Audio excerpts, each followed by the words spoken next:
Every couple of years, the Tour de France organizers send the race across the burly cobblestones of northern France. But Stage 9's first major casualty came before they even reached the pavé, as Richie Porte broke his collarbone in a mundane pack crash just a few K in, an especially big bummer for his BMC team, who had two riders ready almost immediately to get him back into the race.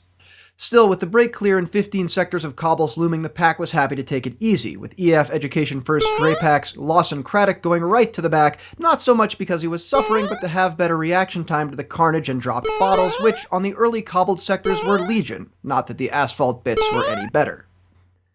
But the day's most reliable entertainment would come from Age Desert GC Hope Romain Bardet, who flatted, got some particularly pokey service, chased, then decided he needed to change his bike, was towed back on, then decided he needed to change his bike again, resulting in another chase, followed by further complaints about his machine, which I suppose is a luxury you have with Roubaix runner-up Sylvain Dillier to pace you back on. As the kilometers ticked down, the nerves ratcheted up, with some riders taking nominally illegal risks, while Craddock continued to demonstrate back-of-the-bunch benefits like dodging flats and the occasional disintegrated steerer tube. Pace setting remained mostly a position battle until Sky took over around 72k out, a responsibility some of its riders handled better than others. BMC's Michael Scher and Sunweb's Edward Toons tried to break free 68k out, and a tie-up back in the field, once again negotiated ably by tailgun master Craddock, saw a strong group of 22 briefly get clear. But a well-organized chase, particularly by EF, brought the first two groups back together 61k out.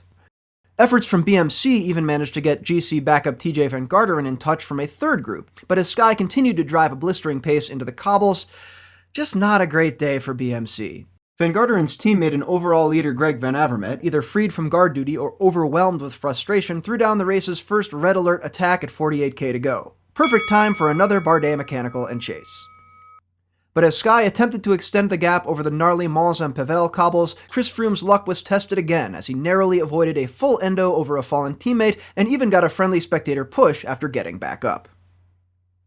By the end of the sector, Froome's former group had 20 seconds on him and a further 30 on Bardet and loads of Quick-Step and Movistar riders. But rather than try and drive the gap, Quick-Step began launching solo attacks. First Gilbert, then Gaviria, while Movistar sat up and had a drink. They did eventually drive tempo, but Sky was able to get Froome back on easily at 41k to go, at which point it suddenly became all hands on deck to gap the long-suffering Bardet. But Sky's tire problems continued, with Kwiatkowski sliding off on a bend 35k out, and after a brief interlude from, wait for it, Sylvain Chavanel of Direct Energy, a chance touch of wheels brought down Movistar GC threat Mikel Landa, further reducing the impetus of the chase. A few K later, EF's own GC rider Rigoberto Urán went down, slowing the bunch even more, and at 27k to go, Bardet once again managed to get back on terms. 23k out, Trek Segafredo's Jesper Stuyven attacked with a long train of teammates behind him and bridged to the last two survivors of the day's early break. The trio was caught less than a K later, and after one last unsuccessful charge from, wait for it, Sylvain Chavanel, it was all together at the front of the race, with a perhaps moto-assisted Landa group 54 seconds back and a smaller and decidedly unmotoed Urán group at a minute 14. Cameras missed how Quick-Step's Yves Lampaert got clear with Van Avermaet and Stuyven's heretofore invisible teammate John Degenkolb on the dusty brutality of the Canfin-en-Pével cobbles at 16k to go, but I will say the position of Bora Hansgrohe's Peter Sagan here suggests something might have just gone awry for the reigning Roubaix champ. Sagan would rally to lead the chase later on the sector, but with no long-term GC threats in the escape, no other teams were interested, while the legion of Quick-Step riders throwing go-nowhere attacks certainly didn't help.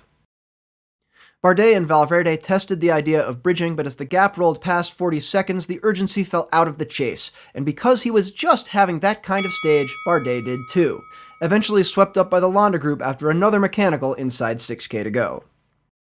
At the happier end of the chase, Sagan broke clear with teammates of both Lampaert and Degenkolb, perhaps motivating Van Avermaet to take a few more poles than he otherwise would. But Degenkolb, likely the fastest and certainly the freshest of the trio, led the entire final kilometer pretty much without complaint before launching almost simultaneously with Lampaert at 200 meters to go. Van Avermaet is ready for the jump but can barely manage to get out of Degenkolb's slipstream, let alone come around for the win. While Gilbert just nipped Sagan as the second group came in, the rest of the chase fell off significantly, leaving Landa and Bardet to lose a mere 7 seconds to the rest of the GC favorites. And while Uran would plummet from 6th to 22nd, the surviving GC riders behind Van Avermaet received barely a reshuffle on a day that was supposed to be the first big shakeup on general classification. I'm Cosmo Catalano, and that's how the race was won.